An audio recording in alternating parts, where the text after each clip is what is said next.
Praise the Lord. Praise the Lord. உங்கள் அனைவருக்கும் என் அன்பான பாஸ்கா கால வாழ்த்துக்கள். இந்த நாளிலும் இந்த சிறப்பான தேடலுக்கு உங்களை அன்போடு வரவேற்கிறோம். தொடக்கமாக நாம் ஆண்டவரை நோக்கி மன்றாடுவோம். தந்தை, மகன், தூய ஆவியின் பெயராலே ஆமென். ஆமென். அன்பு தந்தையே, இன்றைய வாசகங்களின் வழியாக நீங்கள் எங்களுக்கு கொடுக்கும் குன்றா எதிர்நோக்கு, உமது திருமகன் அளிக்கும் ஆண்டவரின் அமைதி மற்றும் ஆதி திருச்சபையின் ஒற்றுமையான சமூகம் ஆகிய அற்புதமான கொடைகளுக்காக உமக்கு நெஞ்சார நன்றி செலுத்துகிறோம். ஆமாம் ஆண்டவரே. இன்று நாங்கள் தியானிக்க இருக்கும் இந்த வாசகம் எங்களுக்கு குன்றாத எதிர்நோக்கையும் சோதனைகளில் நிலைத்திருக்கும் வலிமையையும் தரப்போகிறது. அதற்காக நன்றி. உமது பேரன்பு என்றென்றும் உள்ளதென்பதை உணர்ந்து இந்த திருப்பாடல்கள் 118 வாசகத்தின் வழியாக வெளிச்சம் பெற இன்றைய வார்த்தை யூடியூப் சேனலில் இணைந்திருக்கும் ஒவ்வொரு நேயருக்காகவும் ஜெபிக்கிறோம். ஆமாம் ஆண்டவரே. அவர்கள் இதை பாதியிலேயே நிறுத்திவிடாமல் முழுமையாக பார்த்து உமது ஆசீர்வாதத்தை பெற அருள் புரியும். கண்டிப்பா ஆண்டவரே, அவங்க எந்த மனநிலையில எந்த போராட்டங்களுக்கு நடுவில் இந்த நிகழ்ச்சியை தேடி வந்திருந்தாலும் இன்றைய வாசகத்தின் வழியாக வெளிச்சம் அவங்க வாழ்க்கையில பிரகாசிக்கட்டும் என்றாடுறோம். எங்க குற்றங்குறைகளை மன்னியும் ஆண்டவரே. ஆமாம் ஆண்டவரே. உமது அளவற்ற இரக்கமும் குணமளிக்கும் வல்லமையும் அருளும் இந்த நிகழ்ச்சியை கேட்கிற ஒவ்வொருவர் மேலையும் இறங்கட்டும். அவங்க மனசுல இருக்கிற இருள் அகன்று உமது அமைதி அவங்கள ஆட்கொள்ளட்டும். அவர்களின் வாழ்க்கையில் உள்ள தடைகள் நீங்கி அவர்கள் புறக்கணிக்கப்பட்ட இடங்களில் மூளைக்கல்லாக மாற உமது ஆவியானவர் துணை செய்யட்டும். ஆண்டவரே, அவர்கள் படும் பல்வகை சோதனைகளில் உமது அன்பை அவர்கள் உணரச் செய்தருளும். ஆமாம். இந்த வாசகம் அவர்களின் வாழ்வில் ஆழமாக பேசட்டும். குறிப்பாக இரத்த புற்றுநோயால் பாதிக்கப்பட்டு சிகிச்சை பெற்று வரும் 7 வயது சிறுவன் மாஸ்டர் பி தருண்காகவும், சந்தேகங்களோடு போராடும் விசுவாசிகள் கிறிஸ்துவை கண்டு கொள்ளவும், துன்புறுத்தப்படுவோர் மற்றும் துயரப்படுவோர் நம்பிக்கையால் பலமடையவும், ஆமென். கிறிஸ்தவ சமூகங்கள் ஒற்றுமை, தோழமை மற்றும் ஜெபத்தில் வாழவும், ஏழைகள் மற்றும் தேவையில் இருப்போருக்கு தாராள மனதுடன் உதவிகள் கிடைக்கவும், திருச்சபை புனிதத்தில் வளர்ந்து கிறிஸ்துவுக்கு சாட்சியாக திகழவும், உண்மைதான் ஆண்டவரே. நமது ஊழியத்தின் பாடல்களும் போதனைகளும் மற்றவர்கள் கிறிஸ்துவின் அமைதியை தழுவவும், நம்பிக்கையில் வாழவும், அன்பின் சமூகங்களை உருவாக்கவும் உதவ வேண்டும் என ஜெபிக்கிறோம். கண்டிப்பா.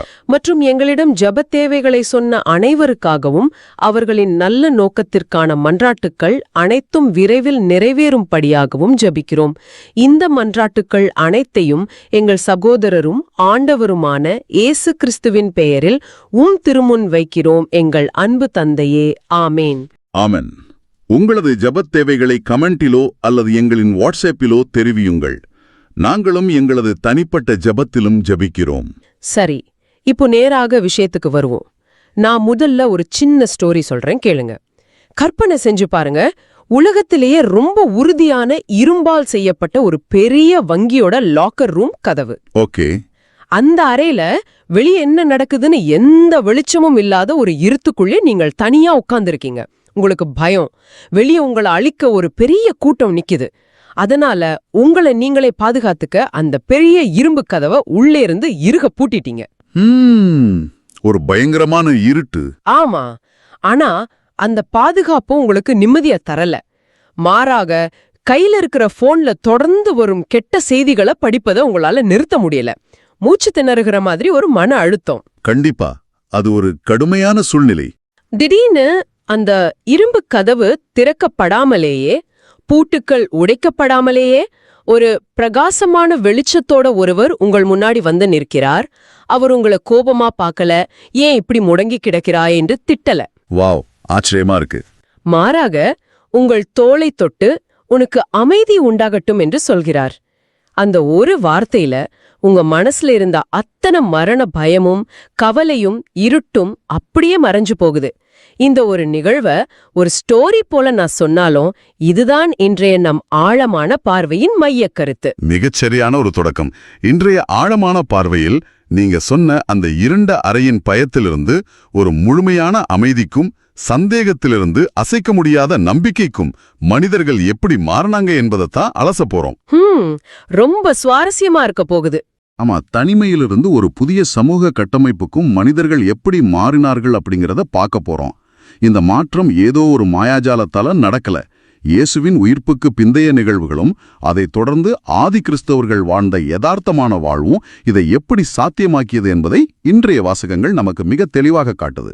யோவான் நற்செய்தி 20ஆம் அதிகாரத்தில் விவரிக்கப்பட்டுள்ள அந்த சூழல் நான் சொன்ன அந்த வங்கியின் லாக்கர் ரூம் கற்பனையை விட மிகவும் பயங்கரமானது.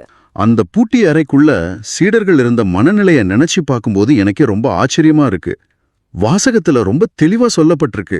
அதாவது அன்று வாரத்தின் முதல் நாள் மாலை வேளை. ஆமா, யூதர்களுக்கு அஞ்சி சீடர்கள் கதவுகளை மூடி வச்சிருந்தாங்க. கரெக்ட். சீடர்கள் மரண பயத்துல நடுங்கி போய் உள்ள உட்கார்ந்திருக்காங்க. இப்போ நான் என்ன யோசிக்கிறேன்னா, நான் ஒருவேளை ரொம்ப பயந்து போய் இருட்டுல கதவை பூட்டிக்கிட்டு உட்கார்ந்திருக்கும் போது யாராவது வந்து அமைதியா இருன்னு சொன்னா எனக்கு கோவம்தான் வரும். கண்டிப்பா. உனக்கு என் வலி புரியல, அதான் ஈஸியா அமைதியா இருன்னு சொல்றேன்னு தோணும். அதேதான்.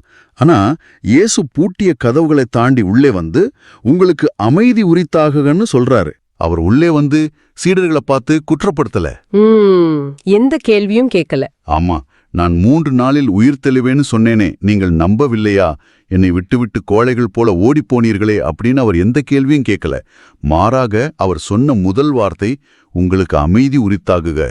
அதாவது எபிரேய மொழியில சொல்லணும்னா ஷாலோம். Exactly, Shalom. ஆனா இப்போ ஒரு சந்தேகம். இந்த ஷாலோம் என்ற வார்த்தைக்கு வெறும் போர் இல்லாத, சண்டை இல்லாத ஒரு அமைதி என்று மட்டும்தானே நம்ம பொதுவா பொருள் கொள்றோம்? இல்ல, அதற்கும் மேலானது. திருவிவிலிய பின்னணியில் ஷாலோம் என்பது ஒரு முழுமையான நல்வாழ்வு. ஓஹோ, முழுமையான நல்வாழ்வா? ஆமா, உடைந்த எல்லாமே மீண்டும் ஒட்ட வைக்கப்பட்டு ஒரு முழுமை அடையும் நிலை. சீடர்களின் மனநலம், அவர்களின் நம்பிக்கை, அவங்க எதிர்காலம் எல்லாமே சிலுவைச்சாவினால் சுக்குநூறாக உடைந்திருந்ததில்லையா? ஆமா, சிதைஞ்சு போயிருந்தது. இயேசு அந்த ஷாலோம் என்ற வார்த்தையை கூறும்போது நரம்பியல் ரீதியாகவும் உளவியல் ரீதியாகவும் அந்த துயரத்தின் பிடியிலிருந்து அவர்களை விடுவிக்கிறார். நாம சாதாரணமா சொல்ற ஆறுதல் வார்த்தைக்கும் ஆண்டவர் கொடுக்கிற அமைதிக்கும் பெரிய வித்தியாசம் இருக்கு. இயேசு வெறுமனே வார்த்தையால் மட்டும் உங்களுக்கு அமைதி உரித்தாகுகன்னு சொல்லல. அவர் உடனே என்ன செஞ்சாருன்னு கவனிக்கணும். அவர் தன் கைகளையும் விலாவையும் அவங்கிட்ட காட்டினார். சரியா சொன்னீங்க. அந்த காயங்கள் எதை குறிக்குது? சீடர்கள் எந்த மரணத்தை நினைச்சு பயந்து நடுங்கிக்கிட்டுறாங்களோ அந்த மரணத்தை, அந்த உச்சக்கட்ட வலிய நான் அனுபவிச்சு அதை வென்றுட்டேன் அப்படிங்கிற நிரூபணம் தான் அந்த காயங்கள். ஓ, அப்போ அமைதிங்கிறது உன் வாழ்க்கையில எந்த பிரச்சனையும் வராதுன்னு சொல்ற உத்தரவாதம் கிடையாது. கண்டிப்பா கிடையாது. மாறாக உன் வாழ்க்கையில எவ்வளவு பெரிய வலி வந்தாலும், காயங்கள் ஏற்பட்டாலும், அந்த மரணத்தையே வென்ற ஆண்டவர் நான் உன்னோடு இருக்கிறேன் அப்படிங்கிற உறுதியான நம்பிக்கை தான் அது. எனக்கு புரியுது. அதாவது அவர் காயங்களை மறைக்கல, நானும் உங்களை மாதிரி வலிய அனுபவிச்சவன் தான், ஆனா அதை நான் ஜெயிச்சிட்டேன்னு அந்த காயங்கள் மூலமா நிரூபிக்கிறார். கரெக்ட். இன்னைக்கு இந்த நிகழ்ச்சியை கேட்டுக்கிட்டு இருக்கிற ஒருத்தரை சற்று நினைச்சு பாருங்க. அவர் ஒருவேளை மருத்துவமனையில ஒரு பெரிய நோய்க்கான பரிசோதனை முடிவுக்காக காத்திருக்கலாம். ஆமா, இல்லனா பொருளாதார நெருக்கடியால வீட்டை விட்டு வெளியே வர முடியாம மன அழுத்தத்துல அடைபட்டிருக்கலாம். எக்ஸாக்ட்லி. இவை எல்லாமே நவீன காலத்து பூட்டப்பட்ட கதவுகள் தான். அந்த பூட்டிய கதவுகளுக்குள்ளும் ஆண்டவர் இதே காயங்களோடு நுழைகிறார். உன் வலிய நான் அறிவேன், நான் அதை சுமந்திருக்கிறேன்னு சொல்லித்தரும் அமைதி அது. அந்த அமைதி வந்து சேர்ந்த உடனே அந்த அறைக்குள்ள ஒரு பெரிய மாற்றம் நடக்குது. இயேசு அவங்களுக்கு வெறும் அமைதியை கொடுத்துட்டு சரி நீங்க ரிலாக்ஸ் பண்ணுங்கன்னு சொல்லிட்டு போல. ஆமா, ஒரு பெரிய பொறுப்பை கொடுக்கறாரு. கரெக்ட். தந்தை என்னை அனுப்பியது போல நானும் உங்களை அனுப்புகிறேன்னு சொல்றாரு. இதை நான் எப்படி பாக்குறேன்னா, ஒரு தந்தை தன் குடும்பத் தொழில ரொம்ப வருஷமா கஷ்டப்பட்டு வளர்த்து அதோட மொத்த சாவியும் தன் பிள்ளைங்க கிட்ட நம்பிக்கையா ஒப்படைக்கிற மாதிரி இருக்கு. ரொம்ப அழகான ஒரு உதாரணம். ஆனா எனக்கு ஒரு சந்தேகம். அந்த பொறுப்பை கொடுக்கும்போது அவர் அவங்க மேல மூச்சை ஊதி தூய ஆவியை பெற்றுக்கொள்ளுங்கள்னு சொல்றாரு. தொடர்ந்து எவருடைய பாவங்களை நீங்கள் மன்னிப்பீர்களோ அவை மன்னிக்கப்படும் சொல்றாரு. இயேசு ஏன் அவங்க மேல பிசிக்கலா அப்படி ஊதி தூய ஆவியை கொடுக்கணும்? வெறுமனே தன் அதிகாரத்தால சொல்லிருக்கலாமே. இந்த இடத்துலதான் திருவிவிலியத்தோட ரொம்ப ஆழமான ஒரு இறையியல் இணைப்பு இருக்கு. இத புரிஞ்சுக்க நம்ம தொடக்க நூல் பகுதிக்கு செல்லணும். ஆண்டவர் மண்ணால உருவாக்குறாரு இல்லையா? ஆமா, அந்த மண்ணு வெறும் ஜடமா கிடக்குது. கரெக்ட். எப்ப அந்த மனிதன் உயிருள்ள ஆன்மா ஆகுறான், ஆண்டவர் அவன் நாசியில தன் உயிர் மூச்ச ஊதிய போதுதான் மனிதகுலத்தின் தொடக்கம் அது. இப்போ அந்த பூட்டி அறைய நினைச்சு பாருங்க. சீடர்கள் பயத்தாலையும் குற்ற உணர்ச்சியாலையும் கிட்டத்தட்ட உயிரற்ற ஜடங்கள் மாதிரி முடங்கி கிடக்குறாங்க. ஆமா, அவங்க ஆன்மீக ரீதியா செத்து கிடக்குறாங்க. இப்போ இயேசு தன் சீடர்கள் மேல மூச்ச ஊதும்போது அவர் ஒரு புதிய படைப்ப, ஒரு புதிய மனித குலத்தை உருவாக்குறார். ஓ வாவ்! எப்படி முதல் மனிதனுக்கு ஆண்டவரோட மூச்சு தேவையோ அதே போல ஆண்டவரோட பணிக்காக அனுப்பப்படுற சீடர்களுக்கு அவங்க பயத்திலிருந்து விடுபட தூய ஆவின்ற புதிய மூச்சு தேவைப்படுது. இது ரொம்ப அற்புதமான ஒரு விளக்கம். சிலுவை மரணத்திற்கும் உயிர்ப்புக்கும் பிறகு மனித குலத்தை மறுபடியும் ஆண்டவர் புதிதா படைக்கிறார்னு சொல்றீங்க. அப்போ அந்த புதிய படைப்போட முதல் வேலையே மன்னிப்பு தானா? ஆமா, கண்டிப்பா. ஏன்னா தூய ஆவியை கொடுத்த உடனே அவர் பேசுற முதல் விஷயமே எவருடைய பாவங்களை நீங்கள் மன்னிப்பீர்களோ அப்படிங்கிறது தான். அதுதான் இதில் இருக்கக்கூடிய மிகப்பெரிய ஆழம். மன்னிப்புங்கிறது ஏதோ ஒரு சடங்கு கிடையாது, அது ஒரு விடுதலைக்கான கருவி. சீடர்கள் தங்களை அறையில பூட்டி வச்சிருந்தது போல மனிதர்கள் தங்களுக்குள்ள பூட்டிக்கிற மிகப்பெரிய சிறை எது தெரியுமா? அந்த மன்னிக்க முடியாத கடினமான மனம். எக்ஸாக்ட்லி. யாராவது உங்களுக்கு துரோகம் செஞ்சாலோ காயப்படுச்சினாலோ நீங்க அவங்கள மன்னிக்க மறுக்கிற ஒவ்வொரு நொடியும் உங்களுக்குள்ளேயே ஒரு இருண்ட சிறையை உருவாக்குறீங்க. அந்த சிறைக்குள்ள நீங்க மட்டும்தான் கஷ்டப்படுறீங்க. உண்மைதான். ஆண்டவர் தர தூய ஆவி உங்களை அந்த பழைய காயங்கள்ல இருந்து விடுவிக்குது. நீங்க மத்தவங்கள மன்னிக்கும் போது நீங்க அவங்கள மட்டும் விடுவிக்கல, உங்களை அடைச்சு வச்சிருந்த சிறை கதவுகளையும் திறந்துக்கிறீங்க. திருச்சபையோட அடிப்படை பணியே இதுதான். மன்னிப்பு தான் உண்மையான திறவுகோள். நான் மன்னிக்க மறுக்கும்போது என்னோட கதவை நானே பூட்டிக்கிறேங்கிற உண்மையை ரொம்ப தெளிவா விளக்கிட்டீங்க. சரி, இப்ப சுவாரஸ்யமான திருப்பத்துக்கு வருவோம். சொல்லுங்க. அந்த முதல் நாள் இயேசு வந்தப்போ அங்க ஒருத்தர் மட்டும் இல்ல, தோமா. மற்ற சீடர்கள் அவரிடம் ஆண்டவரை கண்டோம் என்று சொன்னபோது அவர் அதை ஏற்க மறுக்கிறார்.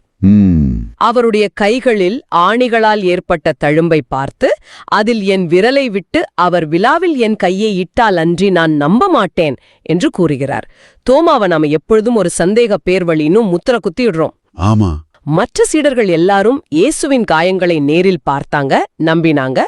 தோமாவும் அதே அனுபவத்தை தானே கேட்கிறாரு. உண்மைதான். உண்மையான ஆதாரம் தேவைப்பட்டது. ஆமா. இன்னைக்கு இருக்கிற உலகத்துல நாமெல்லாம் ஸ்மார்ட் போன் வச்சிருக்கோம். நிறைய போலி செய்திகள் வருது. கண்டிப்பா. எது உண்மைன்னு கண்டுபிடிக்கிறதே கஷ்டம். அப்போ யாராவது ஒரு நம்ப முடியாத விஷயத்த சொன்னா ஆதாரம் இருக்கான்னு கேட்கறது தானே ஒரு பகுத்தறிவுள்ள மனிதனுடைய இயல்பு. தோமா கேட்டதுல என்ன தப்பு இருக்கு? ஒருத்தர் இறந்து மறுபடியும் உயிரோட வந்துட்டான்னு சொன்னா எப்படி உடனே நம்ப முடியும்? அவரை ஏன் எல்லாரும் சந்தேகத்தோமான்னு ஒரு நெகட்டிவான பார்வையில பாக்குறாங்க? நீங்க கேக்குறது மிகவும் நியாயமான கேள்வி. தோமாவோட சந்தேகத்தை நம்ம ஒரு குற்றமா பார்க்க தேவையில்லை. சீடர்கள் எல்லாரும் இயேசுவோட மரணத்தை பார்த்து ரொம்ப உடைஞ்சு போயிருக்காங்க. தோமா தன் வாழ்க்கையே இயேசுக்காக அர்ப்பணிச்சவர்.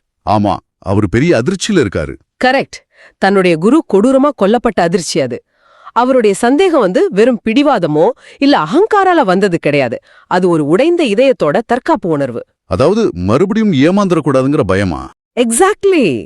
நான் ஏற்கனவே என் நம்பிக்கையை இழந்து நொறுங்கி போயிருக்கேன், மறுபடியும் ஒரு பொய்யான நம்பிக்கையை வளர்த்துக்கிட்டு ஏமாந்து விடக்கூடாதுங்கிற பயம்தான் அது.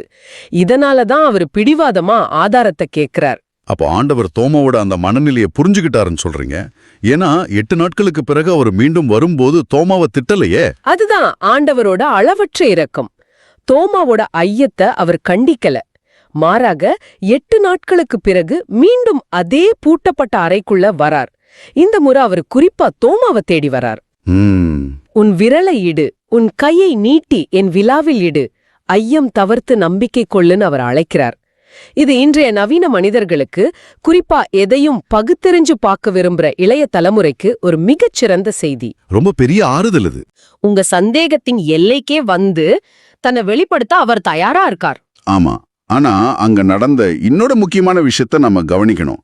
இயேசு தொட்டுப்பார்னு சொன்னப்போ தோமா போய் அந்த காயங்கள்ல கை வச்சாரா? வாசகத்துல அவர் அப்படி தொட்டலாக எங்குமே குறிப்பிடல. உண்மைதான். அவர் தொட வேண்டிய அவசியமே வரல. இயேசு தன் காயங்களை காட்டின உடனே அந்த அளவற்ற அன்பையும் இரக்கத்தையும் பார்த்த உடனே தோமாவுக்கு எந்த ஆதாரமும் தேவைப்படல. அவர் கேட்ட பிசிக்கலான ஆதாரம் அவருக்கு முக்கியம் இல்லாம போயிடுச்சு. ஆமா. அந்த இடத்துல ஒட்டுமொத்த நற்செய்தியிலும் இல்லாத ஒரு மிகப்பெரிய ஆழமான விசுவாச அறிக்கையை தோமா வெளியிடுறார். நீரே என் ஆண்டவர், நீரே என் கடவுள்னு சொல்றார். தர்க்கத்தையும் பகுத்தறிவையும் தாண்டி அன்பு எப்படி ஒரு மனிதனை மாற்றுங்கிறத இது காட்டுது இல்லையா? நிச்சயமா. சந்தேகத்தோட உச்சியில இருந்த ஒரு மனிதன் விசுவாசத்தோட உச்சத்திற்கு போற தருணம் அது.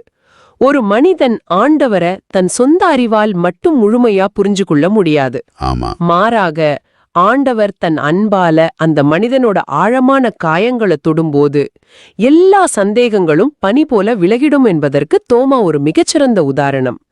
அந்த அறையில தோமா சந்திச்சது ஒரு நிரூபணத்தை இல்ல, அவரை முழுமையா புரிஞ்சுகிட்ட ஒரு அன்ப. சரி, தோமா ஆண்டவரை கண்டார், நம்பினார்.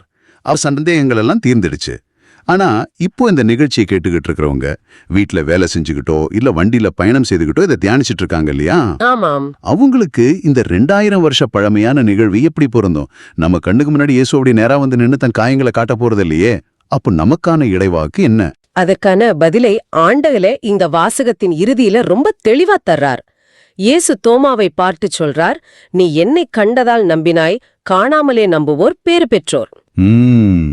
இதை கொஞ்சம் ஆழமாக கவனியுங்கள். இது ஏதோ தோமாவுக்காக மட்டும் சொல்லப்பட்ட வார்த்தை கிடையாது.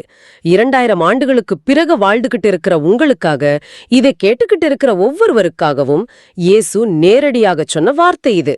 வாவ், காலத்தை கடந்து சொல்றார். ஆமா, அவர் காலத்தை கடந்து இன்று உங்கள் வீடுகளில், உங்கள் போராட்டங்களில் உங்களை பார்த்து, நீ என்னை பார்க்காமலேயே நம்புகிறாய், எனவே நீ பேறு பெற்றவன் என்று ஆசீர்வதிக்கிறார். காணாமலே நம்புவோர் பேர் பெற்றோர் கேட்கவே ரொம்ப பெரிய ஒரு அழைப்பா இருக்கு. ஆனா காணாமலே நம்புவதுனா என்ன? அது ஒரு குருட்டுத்தனமான நம்பிக்கையா?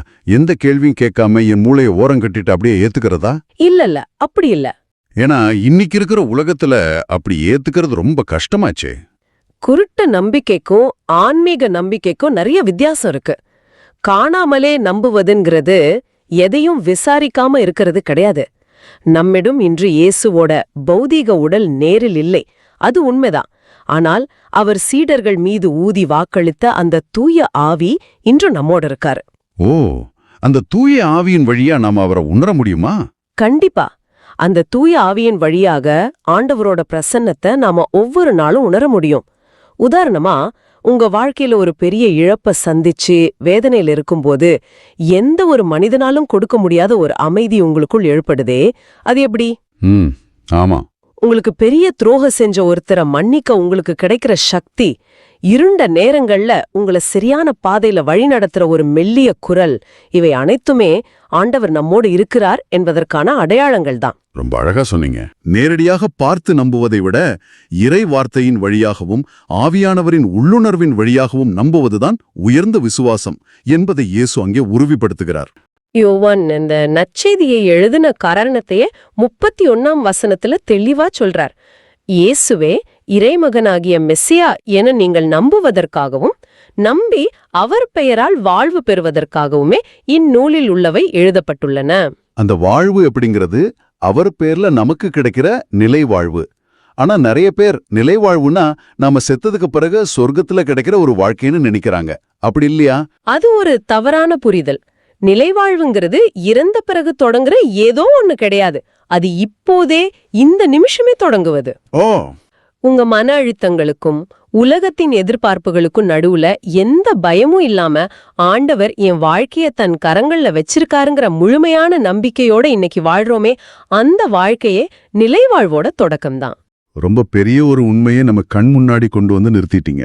காணாமலே நம்புவதுங்கிறது ஆண்டவர் நம்மை கைவிட மாட்டாருங்கிற அசைக்க முடியாத நம்பிக்கையோட தூய ஆவியின் வழிநடத்துதலோட ஒவ்வொரு நாளும் வாழ்றதுதான். கரெக்ட். இன்னைக்கு நாம ஒரு மிக ஆழமான முழுமையான பயணத்தை செஞ்சிருக்கோம். அடைக்கப்பட்ட இருண்ட கதவுகள்ல சீடர்களோட மரண பயத்திலிருந்து தொடங்கினோம். அந்த பயத்தை தாண்டி இயேசு எப்படி தன் காயங்களோடு வந்து உண்மையான அமைதியை கொடுத்தாருன்னு பார்த்தோம். ஆமா, அது ஒரு பெரிய மாற்றம். தூய ஆவியின் புதிய மூச்சை அவர் ஊதிய போது எப்படி பழைய மனிதன் மாறி ஒரு புதிய படைப்பு உருவாகுது, அந்த புதிய படைப்பின் முக்கிய திறவுகோலான மன்னிப்பு எப்படி வேலை செய்யுதுன்னு ஆழமா புரிஞ்சுக்கிட்டோம். தோமாவோட நியாயமான ஐயங்களை ஆண்டவர் எப்படி அன்பால உடைக்கிறாருன்னு பார்த்தோம். ஆமா, இறுதியா நமக்கான நிலைவாழ்வையும் பார்த்தோம். உறுதியா காணாமலே நம்பும் பேறு பெற்றவர்களாக 2000 வருஷத்துக்கு அப்புறம் வாழும் நமக்கான ஆசிர்வாதத்தையும் நிலைவாழ்வையும் நாம எப்படி பெற்றுக்கொள்ள போறோம்னு ரொம்ப தெளிவா பார்த்துட்டோம். ஆமா, இது நம் ஒவ்வொருவரோட அன்றாட வாழ்வோடு தொடர்புடைய ஒரு உயிரோட்டமான பயணம். இந்த நிகழ்ச்சியை கேட்டுக்கிட்டு இருக்கிற உங்களிடம் நான் ஒரு நேரடியான கேள்வி கேட்க விரும்புறேன். உங்களோட சொந்த வாழ்க்கையில இப்ப ஒரு நிமிஷம் திரும்பி பாருங்க. உங்கள் இதயத்தில் நீங்கள் ரொம்ப பாதுகாப்பா பூட்டி வைத்திருக்கும் அந்த பூட்டப்பட்ட கதவு எது?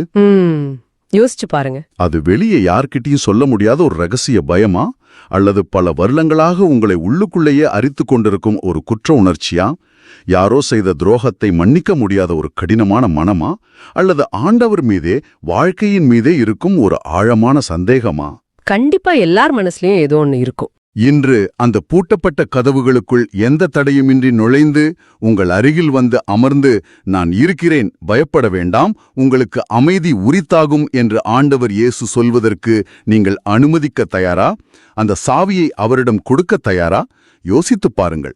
சரி, இப்போ இந்த அமைதியும் விசுவாசமும் கிடைத்துவிட்டது. ஆனா யதார்த்த வாழ்வுக்கு வருவோம். இயேசு அமைதியை கொடுத்தார், சீடர்கள் மகிழ்ந்தார்கள். ஆனா அடுத்த சில ஆண்டுகளில் என்ன நடந்தது? ஆதி கிறிஸ்தவர்கள் கடுமையான துன்புறுத்தல்களை சந்தித்தார்கள், சிங்கங்களுக்கு இரையாக்கப்பட்டார்கள். ஆமாம், ரொம்ப கொடூரமான காலகட்டம் அது. இந்த சூழ்நிலையை தான் திருத்தூதர் பேதுரு தனது முதல் திருமுகத்தில் விவரிக்கிறாரு. இந்த வாசகத்துல 3 மற்றும் 4 வசனங்களை நம்ம படிக்கும்போது ஒரு விஷயம் ரொம்ப தெளிவா புரியுது. அதாவது அந்த புது பிறப்பு பற்றி பேசுறாரு இல்லையா? ஆமா, ஆண்டவர் இயேசு மரித்தோரிலிருந்து உயிர்த்தெழுந்ததன் வழியாக நமக்கு கிடைத்த புது பிறப்பு மற்றும் குன்றாய் எதிர்நோக்கு பற்றி பேதர் ரொம்ப ஆழமா வியந்து பேசுறார். ஆமா, அது ரொம்ப பெரிய ஒரு விஷயம். இப்ப என்னோட கேள்வி என்னன்னா, நாம இன்னைக்கு எவ்வளவோ சொத்து பணம்னு ஓடிக்கிட்டு இருக்கோம். நம்ம வாழ்நாள் முழுசும் அதுக்கு பின்னாடி தான் ஓடுறோம். கரெக்ட். ஆனா பேதுரு இங்க சொல்ற அந்த அழியாத, மாசற்ற, ஒழியாத உரிமை பேறு அப்படிங்கிறது நம்ம உலகத்து சொத்துக்கள்ல இருந்து எப்படி மாறுபடுது? அது ஏன் விண்ணுலகில் நமக்காக வைக்கப்பட்டிருக்குன்னு அவர் சொல்றார். இது ரொம்ப முக்கியமான ஒரு கேள்வி. பாத்தீங்கன்னா உலகத்து சொத்துகள் எல்லாமே அழியக்கூடியவைதான். ஆமா. நீங்க நிலம் வாங்கினா வில்லங்கம் வரலாம், பணம் சேர்த்தா அதோட மதிப்பு குறையலாம். ஆனா ஆண்டவர் தரும் இந்த ஆன்மீக உரிமை பேர் இருக்கு இல்லையா, அது நிரந்தரமானது, அது அழியாது. ஓஹோ, எந்த மாசும் படியாதுன்னு சொல்றார். கரெக்ட். 5ஆம் வசனத்தை இதோட இணைத்து பாருங்க. இந்த உரிமை பேர் சும்மா வைக்கப்படல. அப்போ எப்படி பாதுகாக்கப்படுது? அது கடவுளோட வல்லமையாலையும் நம்ம விசுவாசத்தாலையும் பாதுகாக்கப்பட்டு வருதுன்னு அவர் ரொம்ப தெளிவா விளக்குறாரு. வாவ், கடவுளோட வல்லமையே நமக்கான அந்த உரிமை பேற்றை பாதுகாக்குது. ஆமா, இறுதி காலத்தில் வெளிப்படாத ஆயத்தமாய் உள்ளது என்பதை திருத்தூதர் பேதுரு ரொம்ப உறுதியா தெளிவுபடுத்துறாரு. நேயர்களே, பேதுரு சொல்றாரு, நீங்கள் அவரை பார்த்ததில்லை, எனினும் அவர் மீது அன்பு செலுத்துகிறீர்கள். கடவுள் நமக்கு இயேசுவின் உயிர்த்தெழுதல் வழியாக ஒரு குன்றா எதிர்நோக்கை அளித்துள்ளார் என்று சொல்றாரு. ஆனா எனக்கு ஒரு கேள்வி. விசுவாசம் என்றால் அது எப்பொழுதும் நமக்கு நன்மையையும் பாதுகாப்பையும் இனிமையான அனுபவத்தையும் மட்டுமே தரணும்னு தானே நாம நினைக்கிறோம். அதுதான் மனித இயல்பு. நாம் ஆண்டவரிடம் வருவது நமது கஷ்டங்கள் எல்லாம் மாயமாக மறைந்துவிடும் என்ற எதிர்பார்ப்பில்தான். ஆனா பேதுருவின் வார்த்தைகளை நாம் ஆழமாக கவனிக்கணும். அந்த குன்றா எதிர்நோக்கு என்பது என் வாழ்க்கையில் எந்த பிரச்சனையும் வராது என்று காத்திருக்கும் ஒரு வெற்றி நம்பிக்கை இல்ல. பின்ன அது என்ன நம்பிக்கை? இயேசு மரணத்தையே ஜெயித்து உயிர்த்தெழுந்து விட்டார். எனவே மரணம் என்பது முடிவல்ல என்ற உறுதியான அடித்தளத்தில் நிற்கும் நம்பிக்கை அது. இது நமக்கென்ன விண்ணுலகில் வைக்கப்பட்டிருக்கிற அழியாத, மாசற்ற, ஒழியாத உரிமை பேறு. அப்படியென்றால் பேதுரு ஏன் அதை ஒரு கடினமான சோதனையோடு ஒப்பிடுகிறார்? அழியக்கூடிய பொன் நெருப்பினால் புடமிடப்படுகிறது, அதைவிட விலை உயர்ந்த உங்கள் நம்பிக்கையும் மெய்ப்பிக்கப்படவே துயருறுகிறீர்கள் என்று சொல்கிறாரே. இது ரொம்ப முக்கியமான ஒரு புள்ளி. இன்றைய காலத்துல நம் நேயர்கள் சந்திக்கும் முதன போராட்டங்களை யோசித்து பாருங்க. ஆரம்பத்துல நாம மன்றாடணும் இல்லையா? மாஸ்டர் தருண் அந்த 7 வயது குழந்தை இரத்த புற்றுநோயோட போராடி கொண்டிருக்கிறது. ஆமா, ரொம்ப வேதனையான விஷயம். மற்றும் பலர் கடுமையான பொருளாதார நெருக்கடிகள், வேலை இழப்பு, விவாகரத்து போன்ற உறவு சிக்கல்கள்ல தவிக்கிறாங்க. இப்படிப்பட்ட கடுமையான துயரங்களை, வலிகளை ஒரு அன்பான கடவுள் ஏன் அனுமதிக்கணும்? விசுவாசம் நெருப்பில் ஏன் புடமிடப்படணும்? இது மிகவும் ஆழமான, வேதனையான, அதே சமயம் நாம் ஒவ்வொருவரும் கடந்து வந்தாக வேண்டிய ஒரு கேள்வி. பேதுரு பயன்படுத்தும் அந்த உலோகங்களை உருக்கும் முறை உருவகத்தை பாருங்க. பொண்ணு நெருப்புல ஏன் போடுறாங்க? அதை சுத்தப்படுத்துறதுக்கு தானே. எக்ஸாக்ட்லி. அந்த தங்கத்தை அழித்து விடுவதற்காக அல்ல. ஒரு தங்கம் வெட்டி எடுக்கப்படும் போதே அதில் நிறைய அழுக்குகள், மற்ற உலோகங்களின் கலப்படங்கள் இருக்கும். அதை அதிக வெப்பமுள்ள நெருப்பில் உருக்கும் போதுதான் அந்த அழுக்குகள் எல்லாம் எரிந்து மேலே வரும். அதை அகற்றிய பிறகு அந்த தங்க தன் முழுமையான பிரகாசத்தோடு ஒளிரும். ஓஹோ, ஆக சோதனைகள் நம்மை அழிக்க வருபவை அல்ல, நம்மை தூய்மைப்படுத்த வருபவை என்கிறீர்களா? சரியா புரிஞ்சுக்கிட்டீங்க. நம்முடைய விசுவாசமும் பல நேரங்களில் கலப்படமாக இருக்கு. நாம் கடவுளை விட நமது பணம், அந்தஸ்து, நமது ஆரோக்கியம், நமது சொந்த திறமை இவற்றின் மீதுதான் அதிக நம்பிக்கை வச்சிருக்கோம். உண்மைதான். எல்லாமே நல்லா இருக்கும்போது நம்புறது ஈஸி. ஆமா, எல்லாமே சரியாக இருக்கும்போது நாம் கடவுளை நம்புவது மிகவும் எளிது. ஆனால் சோதனைகள் என்ற நெருப்பு வரும்போதுதான் நாம் எதன் மீது உண்மையாக சாய்ந்திருக்கிறோம் என்பது வெளிப்படும். மாஸ்டர் தருண் போன்ற குழந்தைகளின் வேதனைகளை நாம் மனித அறிவால் முழுமையாக புரிந்து கொள்ள முடியாது. அது ரொம்ப கஷ்டமான ஒரு உண்மை. ஆனா துன்பத்தின் இருளிலும் நேர்களாகிய நீங்கள் கடவுளின் கரங்களை விடாமல் பற்றிக் கொள்ளும்போது உங்கள் விசுவாசத்தில் இருக்கும் உலக ஆசைகள் என்ற மாசுகள் எரிந்து அது தூய்மையான பொன்னாக மாறுகிறது. அந்த புடமிடப்படும் செயல்முறையின் இறுதியில் இயேசு கிறிஸ்து வெளிப்படும்போது உங்களுக்கு புகழும் மாண்பும் கிடைக்கும் என்று பேதுரு உறுதியாக சொல்றாரு. இதுவே உங்கள் ஆன்மா மீட்படைவதற்கான வழிமுறை. அந்த சோதனைகள் தற்காலிகமானவை.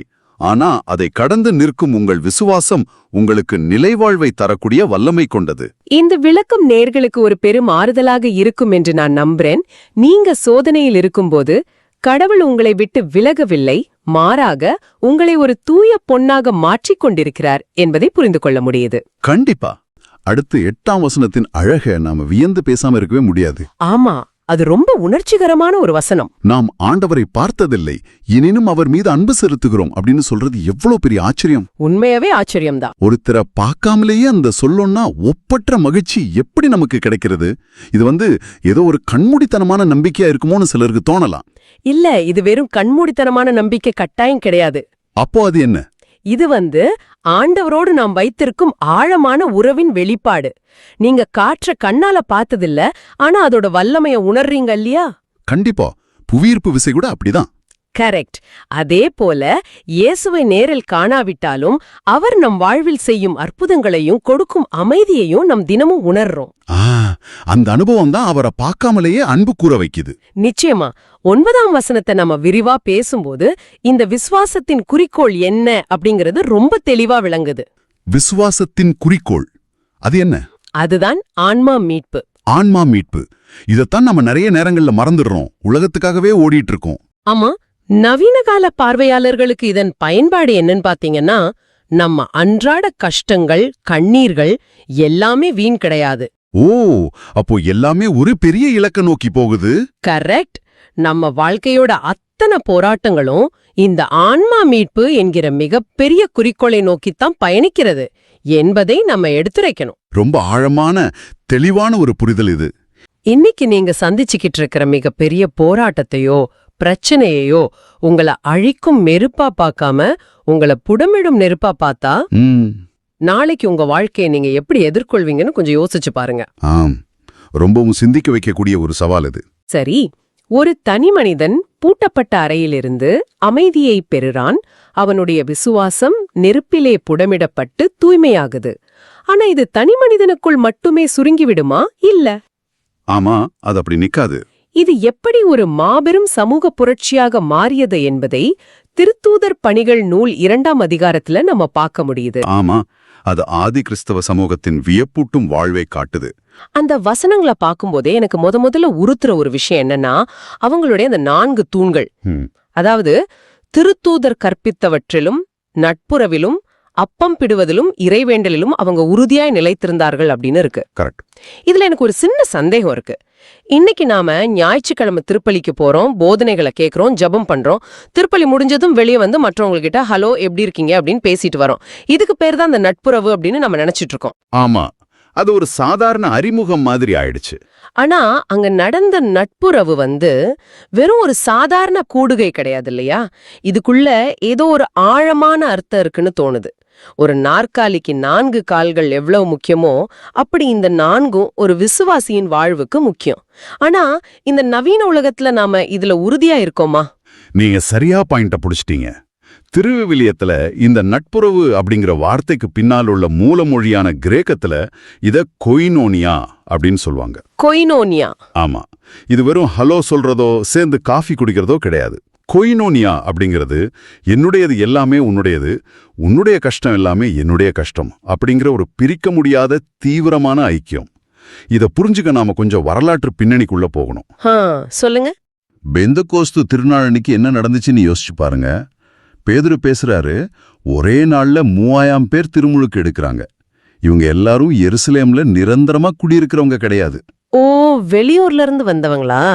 ஆமா, பாத்தியா, மேதியா, எகிப்து, ரோம்னு பல தேசங்கள்ல இருந்து பண்டிகைக்காக வந்த யூதர்கள். அப்போ அவங்க எல்லாரும் பயணிகளா வந்தவங்க இல்லையா? திருவிழா முடிஞ்சதும் ஊருக்கு திரும்பி போக வேண்டியவங்க. அதேதான். ஆனா அவங்க ஊருக்கு திரும்பல. திருத்தூதர்கள் கிட்ட இருந்து ஆண்டவரை பத்தி கத்துக்க எருசலேம்லயே தங்கிட்டாங்க. அட அப்படியா? இப்போ ஒரு நிமிஷம் நடைமுறையா யோசிச்சு பாருங்க. திடீர்னு 3000 பேர் ஒரு ஊர்ல நிரந்தரமா தங்க முடிவு பண்ணிட்டான். அவங்களுக்கு சாப்பாடு யார் போடுவா? தங்குறதுக்கு இடம் எங்க இருக்கு? ஆமால்ல, அவங்க கையில கொண்டு வந்த பணம் எல்லாம் ஒரு கட்டத்துல தீர்ந்து போயிருக்கும். ஆமா, இது ஒரு மாபெரும் பொருளாதார நெருக்கடி. அதனால இந்த கொய்னோனியா அப்படின்னுங்கிறது வெறும் ஒரு ஆன்மீக பேச்சு கிடையாது. உள்ளூர்ல இருந்த விசுவாசிகள் இந்த வெளியூர் மக்களையும் தேவையில இருந்தவங்களையும் தாங்கி பிடிக்க வேண்டிய ஒரு கட்டாயம், ஒரு அன்பின் நெருக்கடி அங்க உருவாச்சு. வாவ், இது எனக்கு புதுசா இருக்கு. வெறும் அன்பா இருந்தாங்க அப்படின்னு சொல்றத விட அவங்களுக்கு முன்னாடி எவ்ளோ பெரிய ஒரு சவால் இருந்திருக்கு. கண்டிப்பா. அது மட்டும் இல்லாம 43ஆம் வசனத்துல மக்கள் மத்தியில ஒரு அச்சம் இருந்ததுன்னு சொல்லப்பட்டிருக்கு. அச்சமா? பயந்தாங்களா? அது சாதாரண பயம் கிடையாது. திருத்தூதர்கள் செஞ்ச அருஞ்செயல்களை பார்த்து ஆண்டவருடைய வல்லமையை உணர்ந்து அவங்களுக்கு ஏற்பட்ட ஒரு புனிதமான பிரமிப்பு அது. ஓ, அந்த பிரமிப்பு தான் அவங்கள அடுத்த கட்டத்துக்கு கொண்டு போயிருக்கு. அந்த 3000 பேரையும் பசி இல்லாம பாத்துக்கணுமே. அதனாலதான் அடுத்த வசனங்கள்ல அந்த அதிரடியான முடிவை பத்தி படிக்கிறோம். எல்லா உடைமைகளையும் பொதுவாய் வைத்திருந்தனர். நிலப்புலன்களும் பிற உடைமைகளும் உடையோர் அவற்றை விற்று அனைவருக்கும் அவரவர் தேவைகளுக்கேற்ப பகிர்ந்தளித்தனர். ஆனா இங்கேதான் எனக்கு ஒரு பெரிய கேள்வி வருது. ஒருவேளை இது கேட்டுட்டு இருக்கிற உங்களுக்கும் இந்த கேள்வி வரலாம். என்ன கேள்வி? இவங்க இப்படி சொத்துக்களை விற்றது உண்மையிலே மனமுவந்து செஞ்சாங்களா? ஏன்னா ஆண்டவர் ஒரு முறை அந்த செல்வந்தரான இளைஞனை பார்த்து உனக்குள்ளதை எல்லாம் விற்று ஏழைகளுக்கு கொடு அப்படின்னு சொல்லியிருக்காரு. அப்போ ஆரம்பகால சபையில நீங்க மாறணுமா, முதல்ல உங்க வீட்டு பத்திரத்தை வித்துட்டு பணத்தை கொண்டு வாங்க அப்படின்னு ஒரு கட்டாய சட்டம், ஒரு அழுத்தம் இருந்திருக்குமோ? ரொம்ப அற்புதமான துணிச்சலான கேள்வி. வெளியிலிருந்து பார்க்கும்போது இது கட்டாயப்படுத்தி சொத்துக்களை பிடுங்கின மாதிரி தெரியலாம். ஆனா அது சட்டம் கிடையாது. அப்போ சட்டம் இல்லையா? நிச்சயமா இல்ல.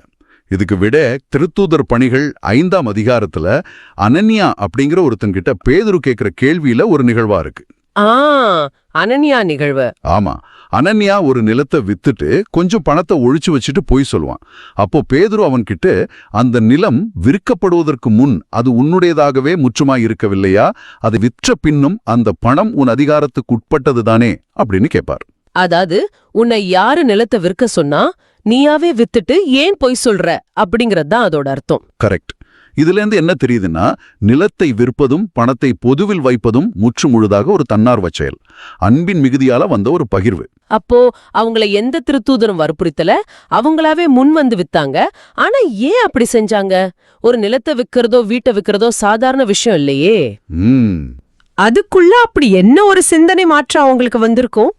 2 முக்கியமான காரணங்கள் இருக்கு. ஒன்னு, நாம முன்னாடியே பார்த்த மாதிரி கண் முன்னாடி சகோதரர்கள் பசியோடு இருக்காங்க, அவங்கள காப்பாத்தணும் அப்படிங்கிற அந்த கொய்னோனியா அன்பு, அந்த ஐக்கியம். 2வது ஒரு ஆழமான ஆன்மீக காரணம் இருக்கு. அவங்க எல்லாரும் இறையாட்சி முழுமையா வந்துடும் அப்படின்னு ரொம்ப தீவிரமா நம்பினாங்க. நிலைவாழ்வு மேல அவங்களுக்கு இருந்த நம்பிக்கை ரொம்ப ஆழமானது. ஓ, அப்படி சொல்லிங்க. இந்த உலகத்துல இருக்கிற ஒரு காணி நிலமோ பணமோ ஒரு பெரிய விஷயமா அவங்களுக்கு தெரியல. எதிர்காலத்துக்கான பாதுகாப்பை அவங்க பணத்துல தேடல, ஆண்டவர்கிட்டையும் தங்களை சுத்தி இருந்த அந்த விசுவாச சமுதாயத்திலையும் தேடினாங்க.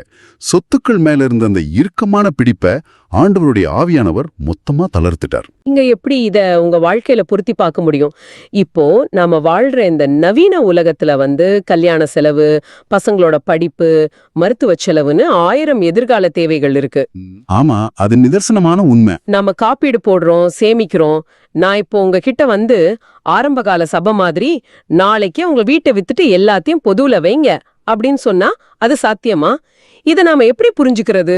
இது ரொம்ப யதார்த்தமான கேள்வி. திரு வில்லியம் இன்னைக்கு நம்ம கிட்ட உங்க சொத்துக்கள் எல்லாம் வித்துட்டு ரோட்டுக்கு வந்துருங்க அப்படின்னு சொல்லல. ஆனா ஒரு மிகப்பெரிய சிந்தனை மாற்றத்தை நம்ம கிட்ட எதிர்பார்க்குது. என்ன மாதிரியான மாற்றம்? அதாவது தனிநபர் உரிமை அப்படிங்கிற மனநிலையில இருந்து நாம வெறும் பொறுப்பாளர்கள் அப்படிங்கிற மனநிலைக்கு மாறணும். நம்முடைய அடிப்படை தேவைகளுக்கு போக நம்ம கிட்ட மிச்சம் இருக்கிற உபரியான வளங்கள், அது பணமாகவோ நேரமாகவோ திறமையாகவோ இருக்கலாம். அந்த உபரியான வளங்கள் நமக்கு சொந்தமானது கிடையாது.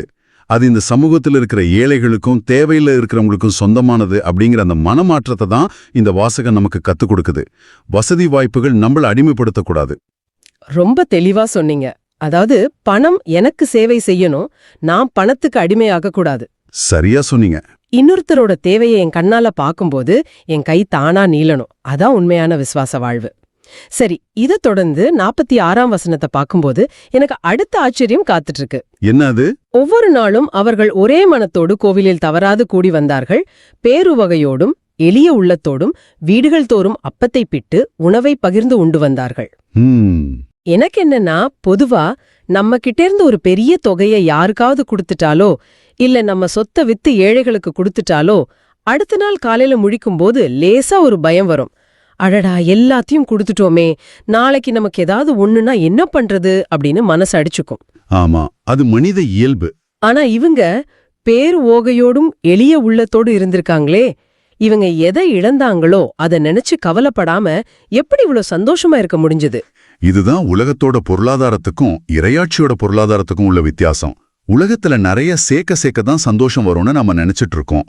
ஆனா உண்மையான விடுதலை அப்படிங்கிறது நமக்கு தேவையில்லாத சுமைகளை இறக்கி வைக்கும் போது கிடைக்கிறது. ஓ, சுமையை இறக்கி வைக்கிறதா? ஆமா, அந்த வசனத்துல எளிய உள்ளம் அப்படின்னு ஒரு வார்த்தை வருது இல்லையா? அந்த மூல வார்த்தைக்கு சிக்கல் இல்லாத, எந்த எதிர்பார்ப்பும் இல்லாத ஒரு தூய்மையான மனம் அப்படின்னு அர்த்தம். தனக்குன்னு எதையும் பிடிச்சு வைக்காத மனம் எப்பவுமே ரொம்ப லேசா இருக்கும். இன்னொருத்தரோட பசிய ஆத்துறதுல கிடைக்கிற அந்த மன நிறைவு இருக்கு பாருங்க, அது எந்த உலகப் பொருளையும் வாங்கித் தராத ஒரு பேருவகை. வாவ், பாரம் இல்லாத மனசுதான் உண்மையான பேருவகையா அனுபவிக்க முடியும். ஆனா அந்த வசனத்துல இன்னொரு விஷயத்தையும் நாம கவனிக்கணும். சொல்லுங்க. அவங்க ஒரே மனதோட கோவில்ல தவறாத கூடி வந்தார்கள், அதே போல வீடுகள் தோறும் அப்பத்தை பிட்டு உணவு உண்டார்கள் அப்படின்னு சொல்லப்பட்டிருக்கு. அவங்க ஆண்டவரை ஏத்துக்கிட்ட பிறகும் ஏன் அந்த பழைய யூத தேவாலயத்துக்கு போகணும்? அவங்கதான் புதுசா ஒரு ஐக்கியத்தை ஆரம்பிச்சிட்டாங்களே. அது ஒரு முக்கியமான நுணுக்கம். ஆரம்ப காலத்துல அவங்க தங்களை யூத சமூகத்தை விட்டு பிரிஞ்சு வந்த ஒரு தனி அமைப்பா நினைக்கல. ஆண்டவர் வழியா தங்களோட நம்பிக்கைக்கு ஒரு முழுமை கிடைச்சிருக்கு அப்படின்னு தான் நம்பினாங்க. ஓ, அதனாலதான் அங்க போனாங்களா? ஆமா, அதனாலதான் அவங்க தொடர்ந்து எருசலேம் தேவாலயத்துக்கு போய் பொதுவான ஜெப நேரங்கள்ல கலந்துகிட்டாங்க. இதுல நாம கத்துக்க வேண்டிய பாடம் என்னன்னா, பொது வழிபாடு மற்றும் தனிப்பட்ட குடும்ப ஐக்கியம் ரெண்டுமே ரொம்ப முக்கியம். ரெண்டும் பேலன்ஸ் ஆகணும். கரெக்ட். கோவில்ல நடக்கிற பொதுவான போதனைகள், திருத்தூதர்களின் வழிநடத்துதல் ஒரு பக்கம், அதே சமயம் வீடுகள்ல சின்ன சின்ன குழுக்களா கூடி ஒருத்தருக்கொருத்தர் உணவு பகிர்ந்து ஆண்டவரை போற்றுவது இன்னொரு பக்கம். இது கேட்கும் போது எனக்கு கொஞ்சம் குற்ற உணர்ச்சியா இருக்கு. ஏன் அப்படி சொல்றீங்க? இன்னைக்கு நாம நிறைய பேர் ஞாயிற்றுக்கிழமை 1 மணி நேரம் கோவிலுக்கு போயிட்டு வந்தா நம்ம ஆன்மீக கடமை முடிஞ்சுது அப்படின்னு நினைச்சுக்கிறோம். உண்மைதான். ஆனா வீட்டுக்கு வந்தா எல்லாரும் ஆளுக்கு ஒரு செல்போனை பாத்துக்கிட்டு ஒரே வீட்டுக்குள்ள 4 தீவுகள் மாதிரி வாழ்ந்துட்டு இருக்கோம். ஒன்னா உட்கார்ந்து சாப்பிடுறதோ, ஒருத்தர் கஷ்டத்தை இன்னொருத்தர் கேட்டு ஆறுதல் சொல்றதோ ரொம்ப குறைஞ்சு போச்சு. இந்த வீடுகள் தோறும் நடந்த அந்த அன்பின் பகிர்வை நம்ம இழந்துட்டோன்னு தோணுது. 100க்கு 100 உண்மை. ஒரு விசுவாசியோட வாழ்வு கோவில் வாசலோட முடிஞ்சிடக்கூடாது. அது அவனுடைய சாப்பாட்டு மேஜை வரைக்கும் தொடரணும். ஆமா, அந்த அப்பம் பிடிதல் அப்படிங்கிறது நற்கரணை கொண்டாட்டத்தை மட்டும் குறிக்கல, அது ஒரு அன்பின் விருந்து. எல்லாரும் சமம் அப்படிங்கறத அவங்க வீடுகள்ல உணர்ந்தாங்க. எஜமானனும் அடிமையும் ஒரே பந்தியில உட்கார்ந்து சாப்பிட்றது அந்த காலத்துல நினைச்சு கூட பார்க்க முடியாத ஒரு புரட்சி. அந்த புரட்சி வீடுகள்ல தான் நடந்துச்சு. ஆமா, அந்த புரட்சி வெளியில இருந்த மக்கள் கிட்ட என்ன தாக்கத்தை ஏற்படுத்துச்சு அப்படிங்கறதுதான் இந்த வாசகத்தோட நிறைவு பகுதி. 47ஆம் வசனத்துல சொல்றாங்க, அவர்கள் கடவுளை போற்றி வந்தார்கள், எல்லா மக்களுடைய நல்லெண்ணத்தையும் பெற்றிருந்தார்கள். இது எனக்கு ரொம்ப ஆச்சரியமா இருக்கு. ஏன்னா பொதுவா ஒரு தீவிரமான ஆன்மீக குழு உருவாச்சுன்னா சுத்தி இருக்கிற சமுதாயத்துக்கு அவங்கள பார்த்தா ஒரு ஒவ்வாமை வரும். ஆமா, இவங்க வேற மாதிரி இருக்காங்களேன்னு யோசிப்பாங்க. கரெக்ட். இவங்க எப்போ பார்த்தாலும் ஜெபம் பண்ணிட்டு இருக்காங்க, உலகத்தோட ஒட்டாம இருக்காங்க அப்படின்னு விமர்சனம் செய்வாங்க.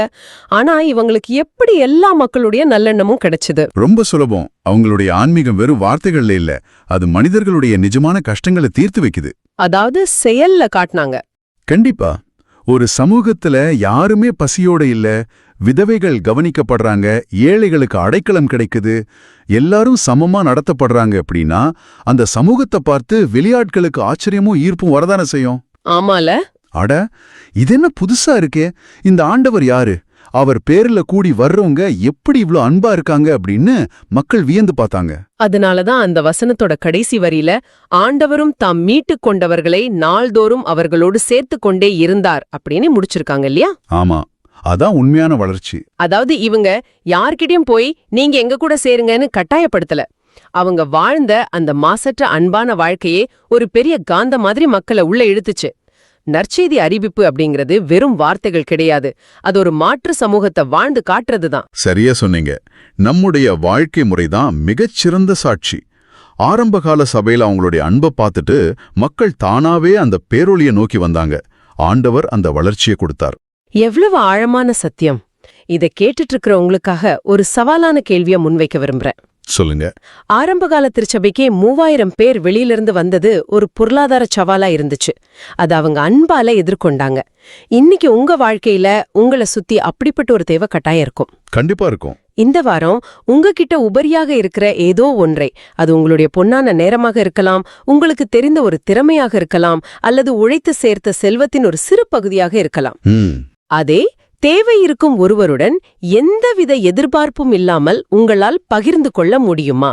உங்களுடைய வீடு வெறும் செங்கலால் கட்டப்பட்ட சுவர்களா இல்லாம அந்த பேர் வகை நிரம்பிய ஒரு அன்பின் மையமாக மாற நீங்கள் என்ன செய்ய போகிறீர்கள்? சிந்தித்து பாருங்கள். நிச்சயமா அந்த பகிர்வு தான் உங்கள் வாழ்க்கையை உண்மையான விடுதலையை நோக்கி நகர்த்தும். தனிமை அப்படிங்கிற சுவர்களை உடைத்து எல்லாரையும் ஒரே குடும்பமாக மாற்றுவது அந்த கொய்னோனியா என்னும் ஆழமான ஐக்கியம்தான். இதற்கான ஆழமான விடைய இன்றைய பதிலோரை பாடலான திருப்பாடல்கள் 118 நம்ம பார்க்க முடியும். இந்த திருப்பாடல்கள் 118 அப்படிங்கிறது இஸ்ரவேல் மக்கள் எருசலேம் தேவாலயத்துக்கு போகும்போது பாடிக்கிட்டே போற ஒரு யாத்திரை பாடல். ஒரு மாபெரும் திருவிழாவுல மக்கள் எல்லாரும் ஒன்னா சேர்ந்து பாடுற ஒரு வெற்றி கீதம் இது. ஓ, எல்லாரும் சேர்ந்து பாடுறதா? ஆமா, அந்த பின்னணியில இருந்து இதை அணுகுனாதான் இதோட முழு ஆழமும் நமக்கு விளங்கும். சரி, அப்போ நம்ம முதல் பகுதிக்கு வருவோம். 2 முதல் 4 வரையிலான வசனங்கள்ல ஆண்டவருக்கு நன்றி செலுத்துங்கள், ஏனெனில் அவர் நல்லவர், என்றென்றும் உள்ளது அவரது பேரன்பு அப்படின்னு ஒரு மாபெரும் பிரகடனம் இருக்கு. ஆமா. இத சொல்லும்போது ஆசிரியர் 3 தரப்பினரை அழைக்கிறார். இஸ்ராயேல் மக்கள், ஆரோனின் குழுமத்தார், அப்புறம் ஆண்டவருக்கு அஞ்சுவோர். இத வாசிக்கும்போது எனக்கு என்ன தோணுதுன்னா, ஒரு பெரிய விளையாட்டு மைதானத்துல ரசிகர்கள் எழுப்புற அந்த மெக்சிகன் வேவ் மாதிரி இருக்கு. கரெக்ட், ஒரு அலை மாதிரி. ஒரு சின்ன குழுவுல ஆரம்பிச்சு மைதானம் முழுக்க பரவுற மாதிரி இருக்கு. ஆனா எனக்கு ஒரு சந்தேகம், ஏன் குறிப்பா இந்த 3 குழுக்கள்? இஸ்ரேல் மக்கள்னாலே அதுல எல்லாரும் அடங்கிட மாட்டாங்களா? அந்த மெக்சிகன் வேவ் ஒப்புமை இதுக்கு ரொம்ப சரியா பொருந்தும். ஏன்னா இது ஒரு அழைப்பு அலை. முதல்ல இஸ்ரேல் மக்கள் அப்படின்னு சொல்லும்போது அது ஒட்டுமொத்த சமூகத்தையும் குறிக்குது. இரண்டாவதா ஆரோனின் குடும்பத்தார். அவங்க யாரு? இவங்க யாருன்னா அந்த சமூகத்தோட ஆன்மீக தலைவர்கள், அதாவது குருக்கள். திருவிவிலிய பின்னணியில மக்களை வழி நடத்துற பொறுப்புல இருக்கிறவங்க. ஓ, அப்ப 3ஆவதா வர்ற ஆண்டவருக்கு அஞ்சுவோர் யாரு அப்படிங்கிறது யூத இனத்தை சாராத ஆனா ஆண்டவரை ஏற்றுக்கொண்ட மற்ற அனைத்து மக்களையும் குறிக்குது. வாவ்! அதாவது அந்த பேரன்பின் அலை ஒரு குறிப்பிட்ட இனத்துக்குள்ள மட்டும் முடங்கி போகாம ஒட்டுமொத்த உலகத்துக்கும் மனிதக்குலம் முழுமைக்கும் விரிவடையுது. இது ஒரு யுனிவர்சல் அழைப்பு. ஒரு நிமிஷம், என்றென்றும் உள்ளது அவரது பேரன்பு அப்படின்னு சொல்றப்போ ஏன் குறிப்பா ஆண்டவருக்கு அஞ்சுவோர் அப்படின்னு ஒரு கண்டிஷன் வைக்கணும்? அன்புக்கு ஏன் பயம் வரணும்? இது முரண்பாடா இல்லையா? மேலோட்டமா பார்க்கும்போது அப்படி தோணும். ஆனா திருவிவிலியத்துல பயம் அல்லது அஞ்சுதல் அப்படிங்கிறது நடுக்கத்தையோ ஒரு கொடூரமான எஜமானனை பார்த்து பயப்படுறதையோ குறிக்கல. அப்புறம் எதை குறிக்குது? அது ஒரு ஆழமான மரியாதை. ஒரு பிரம்மாண்டமான நீள்வீழ்ச்சியை பார்க்கும்போது நமக்குள்ள ஒரு பிரமிப்பும் கலந்த பயமும் வரும் இல்லையா? அந்த மாதிரி ஆண்டவரோட அந்த முடிவில்லாத அன்பை பார்க்கும்போது வர்ற ஒரு பிரமிப்பு தான் அந்த அஞ்சுதல். ஓ, அந்த அன்பு மூலமொழியான எபிரேயத்துல இதுக்கு ஹெசட் அப்படிங்கிற வார்த்தையை பயன்படுத்துறாங்க இல்லையா? சாதாரணமா நாம சொல்ற அந்த அன்பு அப்படிங்கிற வார்த்தைக்கும் இந்த ஹெசட்டுக்கும் என்ன வித்தியாசம்? நிறைய வித்தியாசம் இருக்கு. பண்டைய காலத்துல சுற்றி இருந்த மற்ற தெய்வங்களோட வழிபாடு எல்லாமே ஒரு கான்ட்ராக்ட் மாதிரி தான் இருந்துச்சு. அதாவது ஒரு பிசினஸ் டீல் மாதிரி. ஆமா, நீ எனக்கு பலி கொடு, நான் உனக்கு மழை தர்றேன், நீ பலி கொடுக்கலனா உன்னை தண்டிப்பேன் அப்படிங்கிற வியாபார முறை. ஆனா இஸ்ரேல் மக்கள் உணர்ந்து கொண்ட இந்த ஹெசட் அப்படிங்கிறது கான்ட்ராக்ட் கிடையாது, அது ஒரு உடன்படிக்கை. ஆங்கிலத்துல இத ஸ்டெட்ஃபாஸ்ட் லவ் அல்லது லாயல் லவ் அப்படின்னு சொல்வாங்க. ஒருபோதும் கைவிடாத உறுதியான அன்பு அது. அதாவது நீ தப்பு செஞ்சாலும் நான் உன்னை நேசிப்பேன் அப்படிங்கிறதா? அதை விட ஆழமானது. உனக்கு எந்த தகுதியும் இல்லாதப்போ கூட நான் உனக்காக இருப்பேன், நீ விலகி போனாலும் நான் கொடுத்த வாக்குறுதியிலிருந்து பின்வாங்க மாட்டேன் அப்படிங்கிற ஒரு செயல் வடிவம் அது. ஹெசட் அப்படிங்கிறது வெறும் உணர்ச்சி கிடையாது, அது ஒரு ஆக்ஷன், எப்பவுமே கைவிடாத ஒரு உறுதிப்பாடு. இதை யோசிச்சு பார்க்கும்போது இன்னைக்கு நாம வாழ்ற இந்த நவீன உலகத்துக்கு இது எவ்வளவு பெரிய தேவைன்னு புரியுது. கண்டிப்பா. இதை கேட்டுக்கிட்டு இருக்கிற நேயர்களே, உங்களைத்தான் கேக்குறேன். இன்னைக்கு நம்ம உறவுகள் எல்லாமே எப்படி இருக்கு? ஒரு சின்ன மனஸ்தாபம் வந்தா கூட பல வருஷம் நட்போ உறவோ உடனே முறிஞ்சு போயிடுது.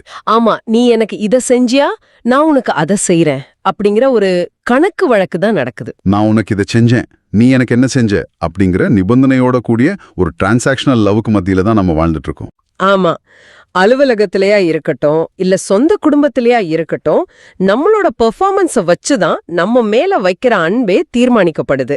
நீங்க நல்லா செஞ்ச அன்பு இல்லன்னா நிராகரிப்பு. ஆனா இந்த ஹெசட் அப்படிங்கிற ஆண்டவரோட அன்பு உங்க பெர்ஃபார்மன்ஸை பொறுத்தது கிடையாது. நீங்க வாழ்க்கையில எவ்வளோ பெரிய தோல்வியை சந்திச்சாலும் எவ்வளோ தூரம் தடம் புரண்டாலும் இந்த ஹெசட் உங்களுக்காக காத்துக்கிட்டு இருக்கு. உண்மைதான். இந்த மாறாத உறுதிப்பாடு தான் இன்னைக்கு நாம சந்திக்கிற மன அழுத்தங்களுக்கு மிகப்பெரிய மருந்து. நிச்சயமா. இந்த ஹெசட்ட முழுமையா உணர்ந்த ஒரு மனிதனோட அனுபவத்தை தான் திருப்பாடல்கள் 118 அடுத்த பகுதியான 13 முதல் 15 வரையிலான வசனங்கள்ல ஆசிரியர் வெளிப்படுத்துறார். அந்த அனுபவம் ரொம்ப கடுமையானதா இருக்கு. ஆமா, அந்த 13வது வசனம் என்னை ரொம்பவே சிந்திக்க வச்சது. அவர்கள் என்னை வலுவுடன் தள்ளி வீழ்த்த முயன்றனர், ஆனால் ஆண்டவர் எனக்கு துணை நின்றார். இதுல ஒரு பெரிய முரண்பாட்டை நம்ம பார்க்க முடியுது. ஒரு பக்கம் ஏதோ ஒரு சக்தி முழு பலத்தோட ஆக்ரோஷமா தள்ளி வீழ்த்த நினைக்குது. ஆனா அடுத்த வரியில எந்த ஆரவாரமும் இல்லாம ரொம்ப அமைதியா ஒரு கரம் வந்து தாங்கி பிடிக்குது. அந்த அமைதியான செயல்ல தான் உண்மையான வல்லமை இருக்கு. உலகத்தின் தாக்குதல்கள் எப்பவுமே சத்தமா பயமுறுத்துற மாதிரி தான் இருக்கும். ஆனா ஆண்டவரோட பாதுகாப்பு ரொம்ப ஆழமானது, அமைதியானது. அது சரி, ஆனா எனக்கு ஒரு சந்தேகம். ஆண்டவர் இவ்ளோ அன்பானவர்னா, அவருக்கு ஹெசட் இருக்குன்னா, ஏன் முதல்ல அந்த எதிரிகள் என்ன வலுவா தள்ளி வீழ்த்த விடணும்? நியாயமான கேள்வி. அந்த போராட்டம் வர்றதுக்கு முன்னாடி அவர் தடுத்து நிறுத்தலாமே. திருவிவிலியம் எந்த இடத்துலயும் போராட்டங்களே வராத ஒரு வாழ்க்கை கிடைக்கும்னு வாக்குறுதி தரல. புயலே வராதுன்னு சொல்லல, ஆனா புயல்ல படகு மூழ்காம நான் பாத்துக்குவேன்னு தான் சொல்லுது. இங்க அவர்கள் அப்படின்னு ஆசிரியர் சொல்றது வெறும் வெளியில இருக்கிற எதிரிகளை பத்தி மட்டும் இல்ல. வேற யாரு குறிக்குது? இது ஒரு உளவியல் ரீதியான தாக்குதலும் கூட. உங்களை வீழ்த்த நினைக்கிற மனிதர்கள் ஒரு பக்கம் இருந்தாலும் உங்களுக்குள்ளேயே இருக்கிற பயம், தாழ்வு மனப்பான்மை, குற்ற உணர்வு, நம்மால முடியாதுன்னு நினைக்கிற அந்த சுய சந்தேகம், இது எல்லாமே உங்களை வலுவுடன் தள்ளி வீழ்த்து நினைக்கிற விஷயங்கள் தான். ஓ, நமக்குள்ள நடக்கிற போர். ஆமா, சில நேரங்கள்ல வெளியில நடக்கிற போரை விட நமக்குள்ள நடக்கிற இந்த உள் போராட்டங்கள் தான் நம்ம கடுமையா வீழ்த்துது. சோ இது நம்ம மனசுக்குள்ள நடக்கிற ஒரு யுத்தம். நேயர்களே, இது உங்களோட அன்றாட வாழ்க்கையிலும் நடக்கலாம். நீங்க வேலை செய்யற இடத்துல பர்ன் அவுட் அப்படின்னு சொல்ற அந்த அதீத பணிச்சுமை உங்களை முழுமையா அழுத்தி, இதுக்கு மேல என்னால ஒரு அடி கூட எடுத்து வைக்க முடியாது அப்படின்னு உங்களை வீழ்த்தலாம். ஆமா, அப்படி முடங்கி போயிடுவோம். இல்ல, உங்களோட திறமைய மட்டம் தட்டி உங்களை ஓரங்கட்ட நினைக்கிற சூழ்ச்சிகளா இருக்கலாம்.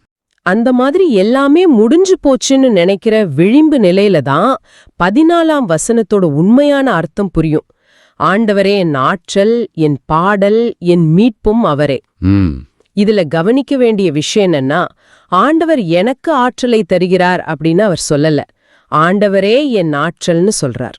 ரெண்டுக்கும் என்ன வித்தியாசம்? நிறைய வித்தியாசம் இருக்கு. எனக்கு ஆற்றலை தருகிறார்னா நான் என் சொந்த பலத்துல போராடுறேன், அவர் எனக்கு கொஞ்சம் எக்ஸ்ட்ரா எனர்ஜி கொடுக்கறாருன்னு அர்த்தம். ஓகே. ஆனா அவரே என் ஆற்றல் அப்படின்னா என்கிட்ட எந்த பலமும் இல்ல, என் சொந்த திறமைய, என் அனுபவத்தை நான் ஓரமா வச்சுட்டேன், இனிமேல் நீங்க தான் செயல்படணும் அப்படின்னு முழுமையா சரணடைகிறது. வாவ், அந்த சரணடைதல் நடக்கும்போது தான் உண்மையான வெற்றி கிடைக்குது. கண்டிப்பா. அதனாலதான் 15வது வசனத்துல நீதிமான்களின் கூடாரங்களில் வெற்றியின் மகிழ்ச்சி குரல் ஒலிக்கிறது அப்படின்னு வருது போல. போர்க்களத்துல இல்ல, கூடாரத்துல. ஆமா, ரொம்ப சரியான பாயிண்ட். வெளியில எவ்வளவு பெரிய போர் நடந்தாலும் ஆண்டவரை தங்களோட ஆற்றலா ஏத்துக்கிறவங்களோட இல்லத்திலயும் மனசுலயும் ஒரு ஆழமான அமைதியும் மகிழ்ச்சியும் இருக்கும். சரியா சொன்னீங்க. இந்த தனிப்பட்ட வீழ்ச்சியும் வெற்றியும் தான் திருப்பாடல்கள் 118 உச்சகட்ட பகுதிக்கு நமக்கு கூட்டிட்டு போகுது. அதாவது 22 முதல் 24 வரையிலான வசனங்கள். கட்டுவோர் புறக்கணித்த கல்லே கட்டடத்துக்கு மூளைக்கல் ஆயிற்று. மனிதர்களின் கண்கள் எதை வேஸ்ட் அப்படின்னு தூக்கி எறியுதோ அதையே ஆண்டவர் பெஸ்டா மாத்துறார். இது எப்படி சாத்தியம்? மூளைக்கல்னா என்ன? அது கட்டடத்துல அப்படி என்ன பெரிய மேஜிக் பண்ணிடும்? இதுக்கு நாம பழங்கால கட்டிடக்கலையோட இயற்பியலை கொஞ்சம் புரிஞ்சுக்கணும். இன்னைக்கு இருக்கிற மாதிரி அன்னைக்கு செங்கற்கள் எல்லாம் ஒரே சைஸ்ல ஒரே ஷேப்ல ஃபேக்டரியில இருந்து வராது. ஒவ்வொரு கல்லும் ஒவ்வொரு வடிவுல இருக்கும். சரி. அதுல மூளைக்கல் அப்படிங்கிறது சாதாரண கல் கிடையாது.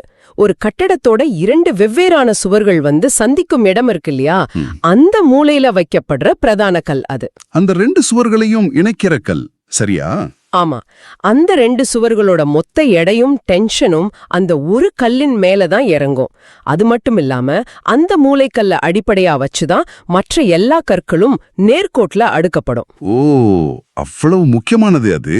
ஆமா, அந்த மூளைக்கல் கொஞ்சம் கோணலா இருந்தாலோ இல்ல அதுக்கு தாங்கும் சக்தி இல்லைனாலும் மொத்த கட்டடமும் இடிஞ்சு விழுந்துடும். அப்போ அவ்வளவு முக்கியமான ஒரு கல்லைத்தான் அந்த கட்டுவோர் புறக்கணிச்சாங்களா? அவங்களுக்கு அதோட அருமை எப்படி தெரியாம போச்சு? ஏன்னா அவங்க தங்களோட சொந்த அறிவை, தங்களோட எதிர்பார்ப்பை மட்டும் நம்பினாங்க.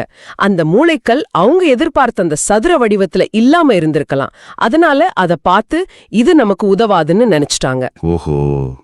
ஆனா அந்த மாபெரும் கட்டடத்தை வடிவமைச்ச தலைமைச் சிற்பிக்கு மட்டும்தான் தெரியும் அந்த மூலையில வர டென்ஷனை தாங்க இந்த மாதிரி ஒரு வித்தியாசமான கோணலான கல் மட்டும்தான் சரியா பொருந்தோன்னு. இது இயேசு கிறிஸ்துவோட வாழ்க்கைக்கு எவ்வளவு கச்சிதமா பொருந்தது பாருங்க. கண்டிப்பா.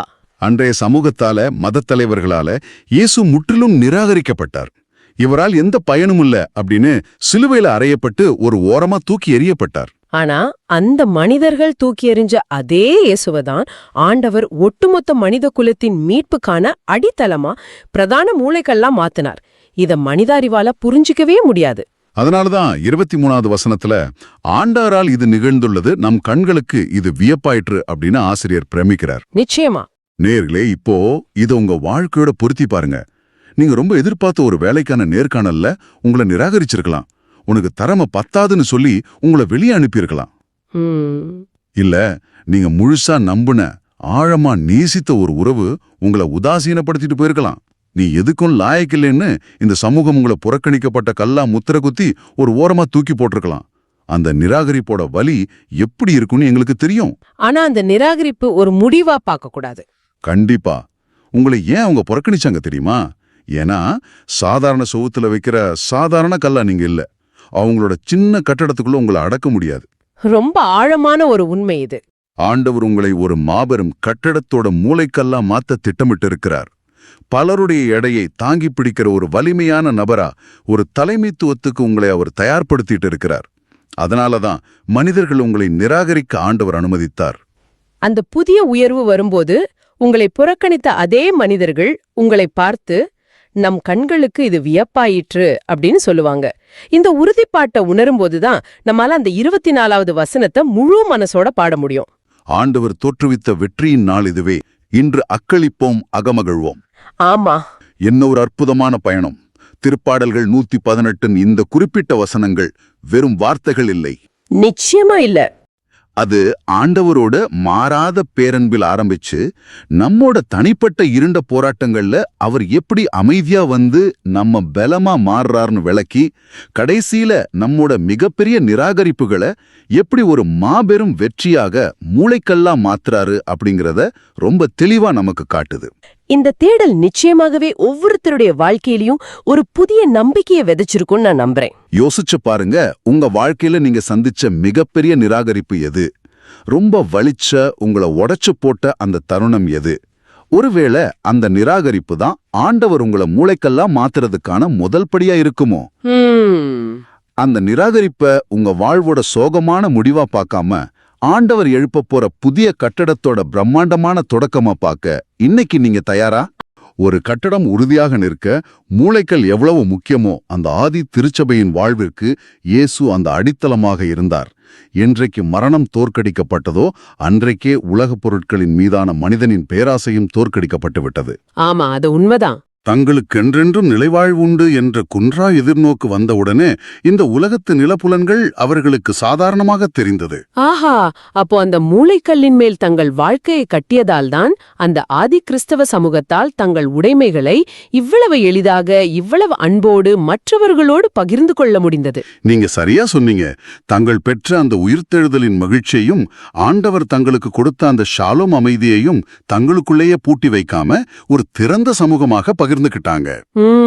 இது ரொம்ப பெரிய விஷயம்.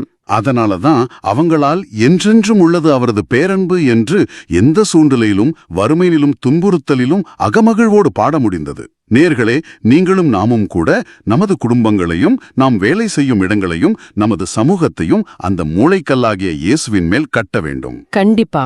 அப்படி அந்த கல்லின் மேல் உங்கள் வாழ்க்கையை கட்டும்போதுதான் உலக ஆசைகள் உங்களை விட்டு விலகும். யாருக்கெல்லாம் தேவை இருக்கிறதோ அவங்கள நாடி போய் உதவுற ஒரு தாராள மனம் உங்களுக்கு வரும். நீங்க செய்யும் அந்த பகிர்வு தான் உயிர்த்தெழுந்த இயேசு இன்று உங்கள் வாழ்வில் செயல்படுகிறார் என்பதற்கான உண்மையான சாட்சி. எவ்வளவு ஆழமான அர்த்தமுள்ள ஒரு பயணம் இது. நாம் எங்கே தொடங்கினோம்? பயந்து போய் மரண பீதியில் கதவுகளை இறுகப் பூட்டிவிட்டு இருட்டான ஒரு லாக்கர் அறைக்குள் முடங்கி கிடந்த சீடர்கள், அந்த அறைக்குள் எந்த தடங்களும் இல்லாம நுழைந்த இயேசு உங்களுக்கு அமைதி உரித்தாகுகிறது என்று கூறி அவர்களின் மனக்காயங்களை ஆற்றுகிறார். ஆமா. பின்னர் ஆதாரங்களை தேடிய தோமாவின் சந்தேகத்தை போக்கி காணாமலே நம்புவோர் பேறு பெற்றோர் என்று இன்று இதை பார்த்து கொண்டிருக்கும் ஒவ்வொரு நேயருக்கும் அந்த வாக்குறுதியையும் விசுவாசத்தையும் கொடுக்கிறார். அந்த விசுவாசம் நெருப்பிலே புடமிடப்படும் பொன் போல பல சோதனைகளை கடந்து தூய்மையாகுது. இறுதியாக அந்த தூய்மையான விசுவாசம் தனிப்பட்ட ஒரு நபரின் அனுபவமாக மட்டும் நின்றுவிடாம சுயநலத்தை எல்லாம் விட்டு தங்கள் உடைமைகளை பகிர்ந்து வாழும் ஒரு திறந்த அன்பின் சமுதாயமாக, ஒரு ஆதிச்சுற்சபையாக உருவான அந்த பயணத்தை இன்று நாம் மிக விரிவாக பார்த்தோம். உண்மையாவே இது வெறும் அன்றைய வரலாற்று நிகழ்வு மட்டுமல்ல. ஆண்டவருடைய வார்த்தை எப்பொழுதும் உயிரோட்டமானது. நீங்க இன்று எந்த பூட்டப்பட்ட அறைக்குள் இருந்தாலும், எந்த பயம் உங்களை அச்சுறுத்தி கொண்டிருந்தாலும், ஆண்டவர் உங்கள் மத்தியில் வந்து நிற்கவும் அவருடைய தூய ஆவியின் மூச்சை உங்கள் மேல் ஊதவும் காத்து கொண்டிருக்கிறார். ஆமேன். உங்கள் விசுவாசத்தின் புடமிடப்படுதலை ஒரு சுமையாக எண்ணாமல் அது உங்களை புனிதப்படுத்தும் செயல்முறையாக பாருங்க. இதை மையமாக வைத்து இறுதியாக நேயர்களாகிய உங்களுக்கு ஒரு சிந்தனையை முன்வைக்க விரும்புறேன். யோசித்து பாருங்க, இந்த வாரம் உங்களை சுற்றி யார் பயத்தோடும், கவலையோடும், தனிமையோடும் மனதளவில் ஒரு பூட்டப்பட்ட அறைக்குள் முடங்கி கிடக்கிறார்கள் என்று பாருங்க. ஆமா, நிறைய பேர் அப்படி இருக்கலாம். ஒருவேளை அது உங்களுடைய சொந்த குடும்ப உறுப்பினராக இருக்கலாம், பல ஆண்டுகளாக பேசாத நண்பராக இருக்கலாம், அல்லது உங்களோட வேலை செய்யும் ஒரு சக பணியாளராக இருக்கலாம். சந்தேகத்தோடும் வலியோடும் இருந்த தோமாவை தேடிச் சென்ற இயேசுவைப் போல நீங்களும் அவர்களுக்கு கிறிஸ்துவின் அமைதியையும் நம்பிக்கையையும் கொண்டு செல்லும் ஒரு கருவியாக மாற முடியுமா? கண்டிப்பா முடியும். அந்த இருண்ட அறைக்குள் ஒரு சிறு வெளிச்சமாக, ஒரு ஆறுதலின் வார்த்தையாக உங்களால் நுழைய முடியுமா? சிந்தித்து பாருங்கள். நிச்சயமாக உங்களால் அந்த கிறிஸ்துவின் வெளிச்சத்தையும் அமைதியையும் அந்த மூளைக்கல்லின் மேல் நின்று செல்ல முடியும். அந்த நம்பிக்கையோட நாங்க உங்களுக்காக ஜெபிக்கிறோம். ஆண்டவரே, இந்த வாசகத்தின் வழியாக நீர் எங்களோடு பேசியதற்காக நன்றி. நாங்க பல நேரங்கள்ல மனிதர்களால் நிராகரிக்கப்பட்டு வேதனையோட நின்றுக்கிறோம். நாங்க வேஸ்ட் அப்படி நினைச்சு முடங்கி போயிருக்கோம். ஆனா எங்களை மூளைக்கல்லாக மாற்றும் உன் கரங்களில் எங்களை ஒப்படைக்கிறோம். ஆரம்பகால திருச்சபையில் நீர் ஊற்றிய அந்த ஆழமான அன்பையும் தியாகம் நிறைந்த ஐக்கியத்தையும் எங்களுக்கும் தந்தருளும். ஆமாம் ஆண்டவரே.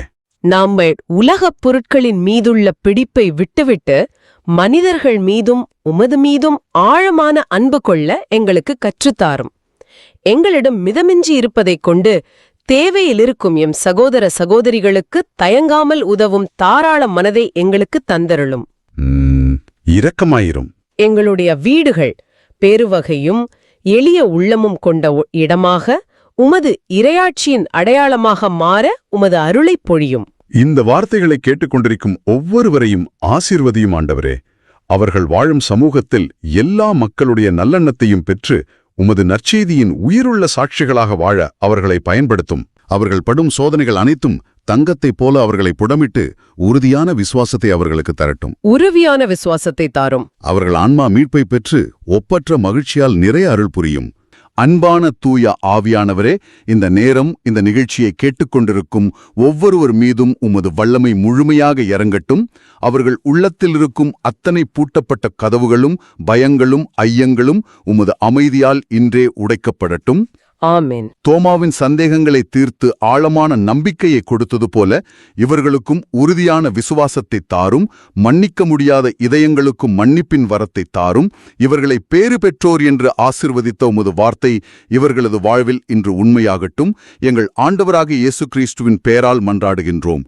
ஆமென். ஆமென். இந்த ஆழமான பார்வை உங்களுக்கு பயனுள்ளதாக இருக்குதுன்னு நினைச்சா மத்தவங்களுக்கு இந்த வீடியோவை ஷேர் பண்ணுங்க. நற்செய்தியின் தூதராக இறையாட்சியை எடுத்துரைங்க. நன்றி. மீண்டும் நாளை சந்திப்போம். இயேசுவுக்கே புகழ். அன்னை மரியே வாழ்க. இயேசுவுக்கே புகழ். அன்னை மரியே வாழ்க.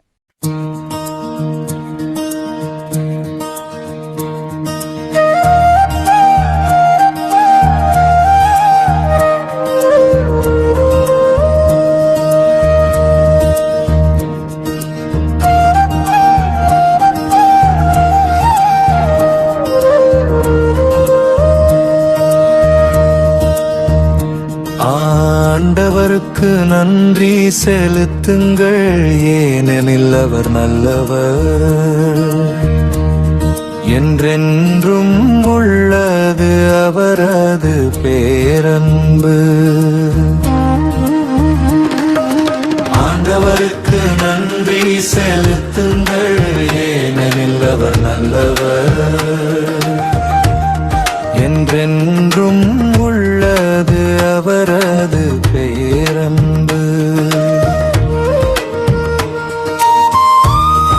என்றென்றும் உள்ளது அவரது பேரன்பு என இஸ்ரேல் மக்கள் சாற்றுவார்களாக.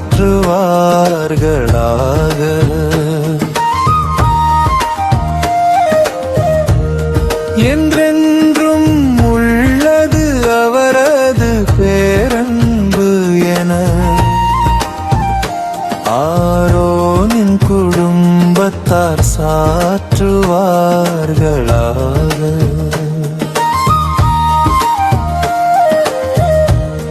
என்றென்றும் உள்ளது அவரது பேரன்பு என ஆண்டவருக்கு அஞ்சுவோர் அனைவரும் சாற்றுவார்களாக.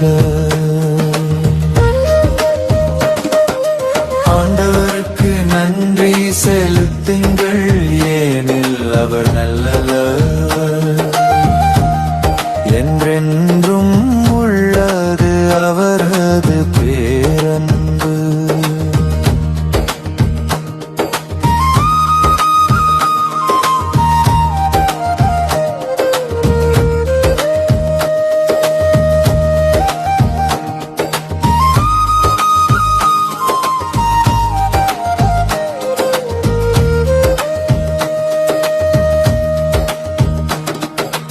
அவர்கள் என்னை வலுவுடன் தள்ளி வீழ்த்த முயன்றனரானால்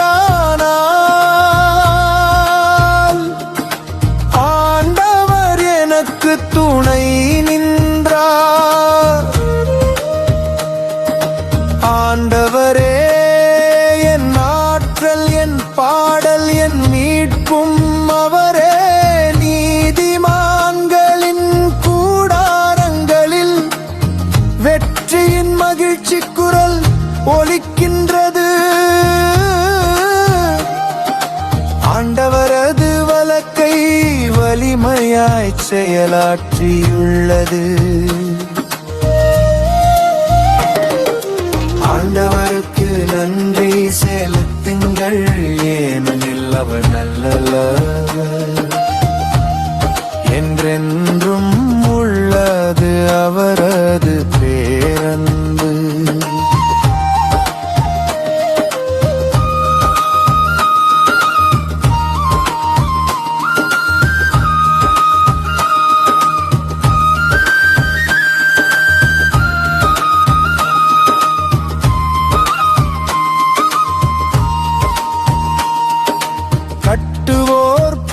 புறக்கணித்த கல்லே கட்டடத்துக்கு மூளைக்கல்லாயிற்று. ஆண்டவரால் இது நிகழ்ந்துள்ளது, நம் கண்களுக்கு இது வியப்பாயிற்று.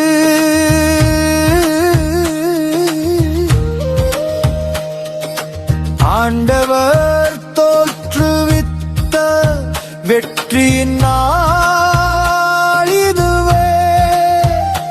இன்று அக்களிப்போ அகமகிழ்வோ.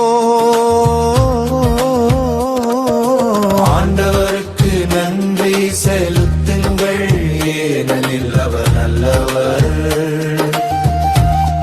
என்றென்றும் உள்ளது அவரது பேரன்பு.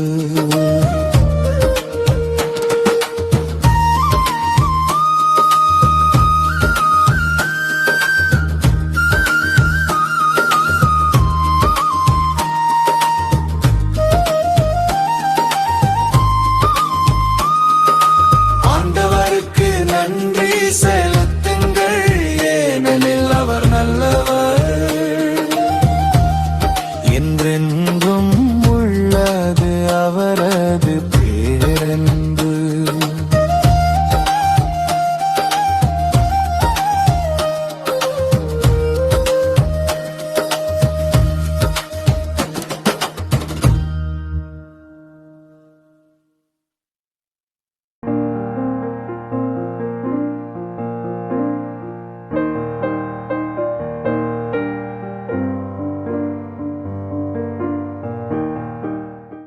நீங்கள் காண்பவற்றை காணும் வாய்ப்பை பெற்றோர் பேறு பெற்றோர்.